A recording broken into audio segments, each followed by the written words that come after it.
A'udzubillahi minasyaitonirrajim. Bismillahirrahmanirrahim. Hadza balagul linnasi waliyundaru bihi waliya'lamu annama huwa ilahu wahid waliyadzakkara ulul albab. Jadi ayat ini ayat yang sangat penting ya untuk kita amati bersama. Pertama, hadza balagul linnas. Maksudnya adalah Al-Qur'an ini.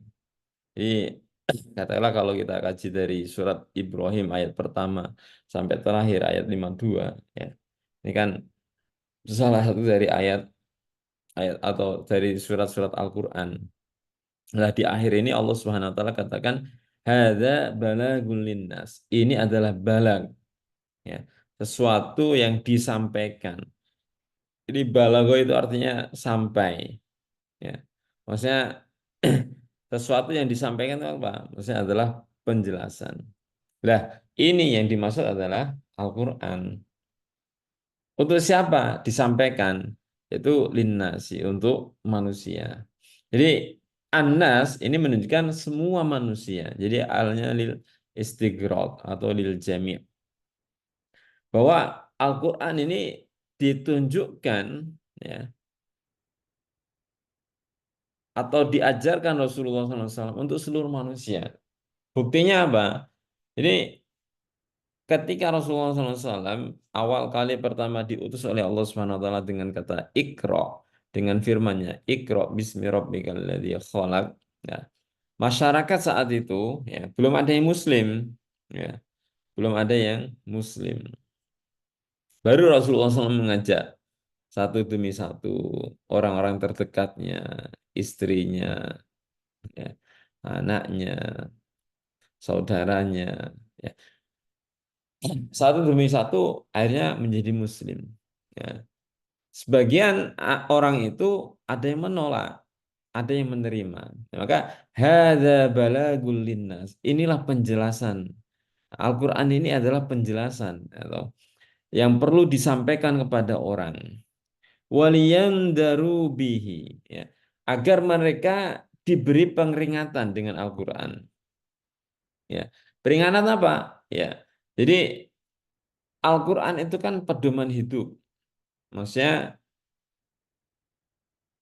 the way of life. Jadi jalan untuk manusia bisa hidup di dunia agar selamat, bahagia, sejahtera di dunia dan nanti bekal menuju akhirat. Ya. Ini contohnya misal, bagaimana sih contoh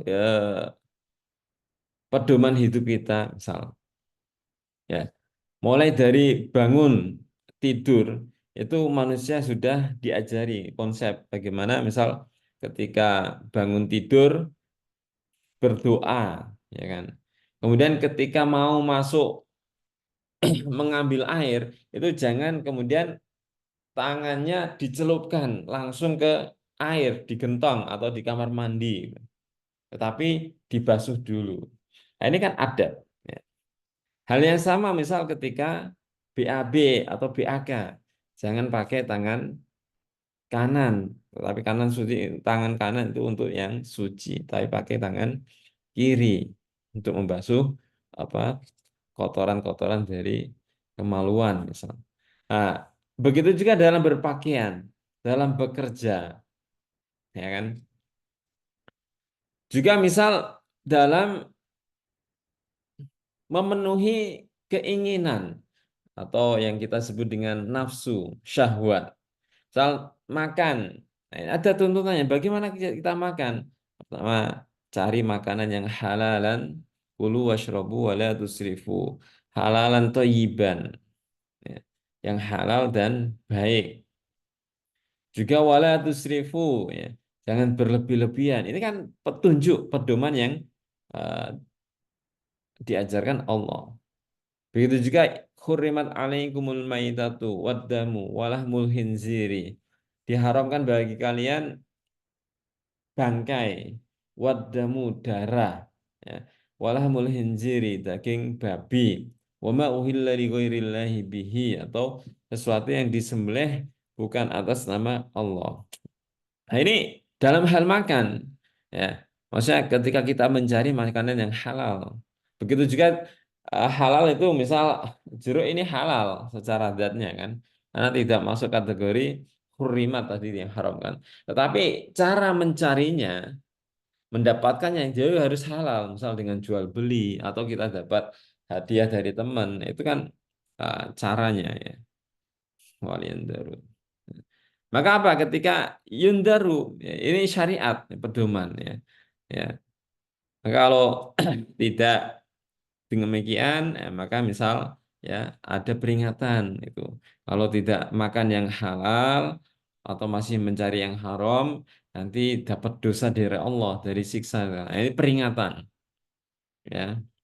Misal manabata lahmun min suhtin fannaru aula bihi. Tidaklah daging itu tumbuh dari sesuatu yang haram, maka neraka layak baginya. Nauzubillah. Ini baru makanan misal atau syahwat nafsu yang lain ya, cari kerja atau apa ya. Ini kan perlu diperhatikan. Wa quli malu fasayarallah. Bekerjalah maka Allah akan melihat. Ya. Maksudnya melihat profesionalitas dalam bekerja. Tidak boleh berkhianat, berbohong. Nah, ini kan tuntunan-tuntunan. Begitu juga misal dalam hal berhubungan. Misal senang dengan lawan jenis. Maka nafsu ini bagaimana ditentukan dengan ajaran Islam ya. Hada balagun. Ya. Bagaimana lewatnya? Lewat akad nikah. Ya, jadi tidak boleh misal senang dengan lawan jenis kemudian tanpa akad nikah, tapi uh, akad zina. Nah, ini kan apa waliyun daru. Maka kalau berbuat zina maka akan berdosa. Itu lah. Jadi inilah pedoman yang diajarkan Islam agar manusia itu bahagia. Ya. Ya, dengan ajaran-ajaran waliya'lamu agar mereka itu mengetahui annama huwa ilahun wahid. Bahwa huwa Allah, dia maksudnya adalah Allah, ilahun itu adalah Tuhan wahid yang maha esa. Nah, bahwa segala peraturan yang mengatur itu hanya satu Tuhan, tidak banyak. Kenapa? Kalau banyak Tuhan itu akan beda-beda ya. Nah, aturannya satu ini nanti malah bisa bertentangan. Nah, tapi keteraturan ajaran yang disampaikan kepada manusia ini menunjukkan bahwa annama huwa ilahun wahid. Bahwa yang membuat aturan ini adalah Tuhan yang Maha Esa, Tuhan yang satu, sehingga itu bisa semuanya teratur atas perintahnya. Nah, di sinilah waliyadzakaro supaya berpikir, berzikir, mengingat-ingat atau mengambil pelajaran. Siapa? Ulul albab, orang-orang yang memiliki akal atau hati yang cerdas, hati yang sehat dan hati yang salim. Jadi kolbun salim, hati yang selamat dari ini. Nah, maksudnya apa? Bahwa Al-Quran itu pedoman hidup. Maka kita yang berpikir itu harusnya, oh kalau Al-Quran itu adalah pedoman hidup agar kita selamat, harusnya kita mengikuti Al-Quran. Nah, kenapa kok kita tidak mengikuti Al-Quran? Nah, ini ya. Nah, inilah perlu ditadaburi, ya, direnungkan oleh kita semua. Maka bagaimana kemudian kita mengikuti Al-Quran? Ya, caranya satu, mengaji. Jadi mulai dari alif ba ta sa jim itu harus tahu. Kemudian mengkaji. Ya, ini salah satunya usaha kita mengkaji, mentadaburi, mengenal, memahami ayat-ayat Allah, ayat per ayat, surat per surat ya. Sehingga kita memahami ajaran Allah. Kemudian mengamalkan. Nah, tadi dakwah. Ya. Nah, dakwah ini tadi bisa bil lisan, metode ceramah, menasehati, ya, atau bil qudwah, ya. Qudwah itu keteladanan. Misal seorang ibu menyuruh anaknya untuk makan dengan tangan kanan, ibunya makan dengan tangan, nak, makan ini, ucapkan Bismillah, dan tangan kanan. Ini bil qudwah, ya. Ya, misal merintahkan, mengajarkan anak atau siswa untuk mengucapkan salam ketika bertemu. Nah, ini guru atau dosen atau orang tua meneladani itu. Assalamualaikum. Nah, dosennya menyapa dulu. Assalamualaikum. Nggak harus kemudian menunggu dari mahasiswa. Assalamualaikum. Nah, ini. Waalaikumsalam warahmatullahi wabarakatuh. Ini teladan, ya, teladan.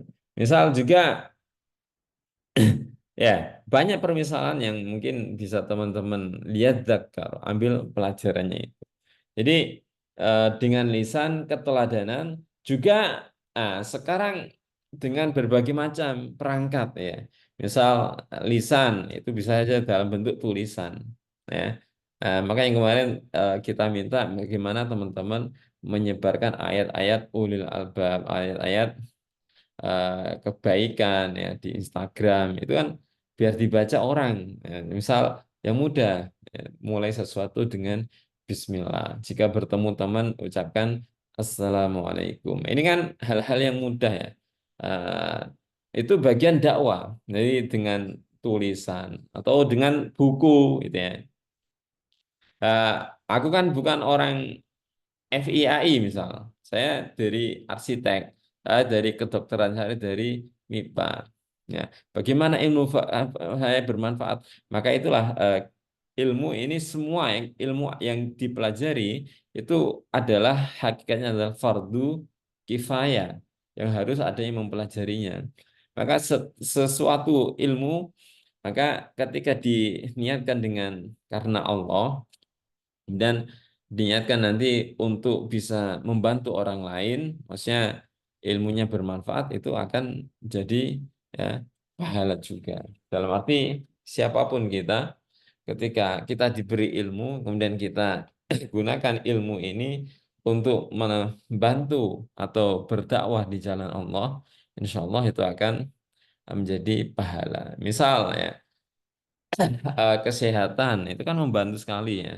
Eh, Kimia itu kan obat-obatan itu kan juga eh, ngeracik orang-orang kimia misal, atau rumah sakit, itu yang bangun kan arsitektur, gitu. Listriknya itu dari teknologinya, mesin-mesinnya, jadi saling keterkaitan.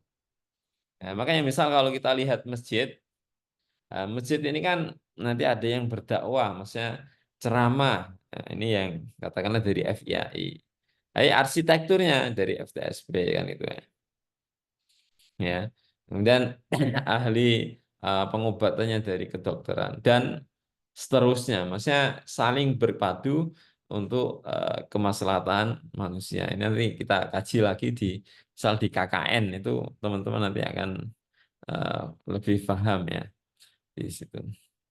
Baik, mungkin ada yang mau bertanya, silakan.